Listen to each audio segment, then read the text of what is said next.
नमस्कार श्रोताओं, मैं हूं आपका रेडियो होस्ट पीयूष और आप सुन रहे हैं आपका अपना सामुदायिक radio station radio Amity 107.8 FM.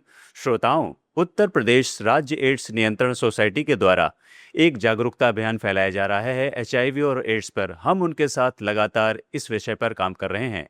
इसी मुख्य विषय पर बात करने के लिए आज हम आ गए हैं नोएडा सेक्टर 39 के डिस्ट्रिक्ट हॉस्पिटल में, जहां हमारे साथ मौजूद हैं आदरणीय डॉक्टर मदन मोहन त्रिपाठी सर, जो कि सीएमओ हैं। आइए उनसे मिलते हैं और बातचीत करते हैं इस खास विषय पर। सर, सबसे पहले तो आपका बहुत बहुत स्वागत है। Thank you. सर, जो ये एड्स नियंत्रण के ऊपर जागरूकता अभियान फैला रही है उत्तर प्रदेश राज्य एड्स नियंत्रण सोसाइटी, तो हम सबसे पहले जनता के लिए आपसे पूछना चाहते हैं कि ये एड्स जो है ये है क्या? HIV वायरस होता है, जी ह्यूमन इम्यूनो डिफिशियंसी वायरस। जी।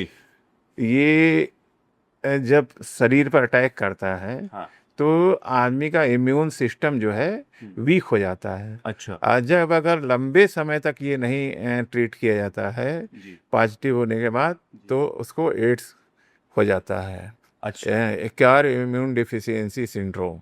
अच्छा, मतलब एचआईवी की उन्नत अवस्था है। हाँ, एक तरीके से प्रोग्रेसिव स्टेज में अच्छा। वो है कि लंबा टाइम होता है, 6 से 7 साल कभी भी, तब उसके सिम्टम्स आने शुरू होते हैं। एचआईवी जो संक्रमण है ये किन मुख्य माध्यमों से फैल सकता है और किन सामान्य चीजों से एचआईवी नहीं फैलता है, इस बारे में लोगों को क्या जानकारी अब देना चाहिए?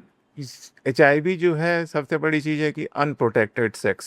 जी मतलब जैसे बिना बचाव के, बिना कंडोम के, चाहे इस तरह से लोग करें जी तो उसमें भी होता है। जी शेयरिंग नीडल, जैसे कि ड्रग एब्यूज वाले लोग होते हैं जिनको एड्स है और फिर अपना नीडल उनको दे दिया तो फिर उसके बाद से वो हो गया। जी जी इन्फेक्टेड ब्लड, अगर HIV पॉजिटिव है तो उसको चढ़ गया, जी HIV होने के संक्रमण हो रहते हैं चांसेस। जी। और मदर टू चाइल्ड, मतलब कि माँ को है तो चाइल्ड को होने की संभावना रहती है। भावना रहती जी।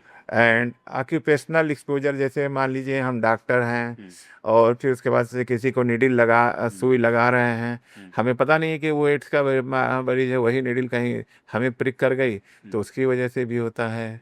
ये एड्स जो है हाथ मिलाने या इस तरह से नहीं, ये सलाइवा से भी फैलता है। अच्छा, तो सर जो ये एचआईवी का जो संक्रमण है उसके होने के बाद लंबे समय तक खासकर कोई स्पष्ट लक्षण दिखाई नहीं देते हैं। हाँ, तो इसका इंक्यूबेशन पीरियड बहुत लंबा है, 8 से 10 साल है, तो जी इसीलिए उसमें लक्षण नहीं दिखाई देते हैं। जी इसमें धीरे धीरे आदमी की इम्यूनिटी जो है कम होने लगती है। जी तो जब इम्यूनिटी कम होने लगती है तो बाहर का जल छोटा सा सर्दी जुकाम भी होगा तो वो जल्दी पकड़ सही नहीं होता है। जी। उसके बाद शरीर में गांठें पैदा होती हैं, कई तरह की बीमारियां हो जाती हैं।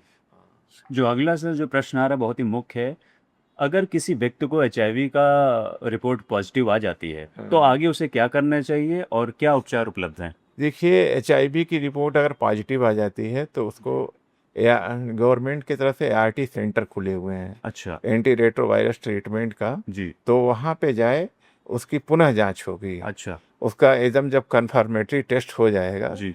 फिर वहाँ से उसको दवाएं मिलती हैं अच्छा। जो लाइफ लॉन्ग मिलती हैं। अच्छा, तो सर अंत में आप युवाओं और आम जनता के लिए आप क्या संदेश देना चाहेंगे इससे बचाव के लिए? युवाओं और आम जनता के लिए मैं यही संदेश देना चाहूँगा कि सबसे बड़ी चीज़ है कि ड्रग्स न लें, जी। नशे से दूर रहें। दूसरा चीज़ है अनप्रोटेक्टेड सेक्स ना करें। प्रोटेक्शन से ही मेन चीज़ है, सबसे बड़ी चीज़ है प्रिवेंशन। प्रिवेंशन। प्रिवेंशन ये है कि मतलब आप उस चीज़ को होने से पहले ही आप उसके बारे में जागरूक हो जाएं कि कैसे फैल रहा है, कैसे बिल्कुल। क्या हो रहा है। जी तो इससे दूर रहेंगे तो होने के चांस बिल्कुल नहीं रहेंगे। जी जी।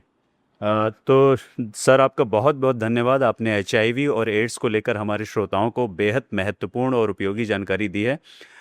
दोस्तों याद रखिए, सही जानकारी एचआईवी के खिलाफ हमारी सबसे बड़ी ताकत है।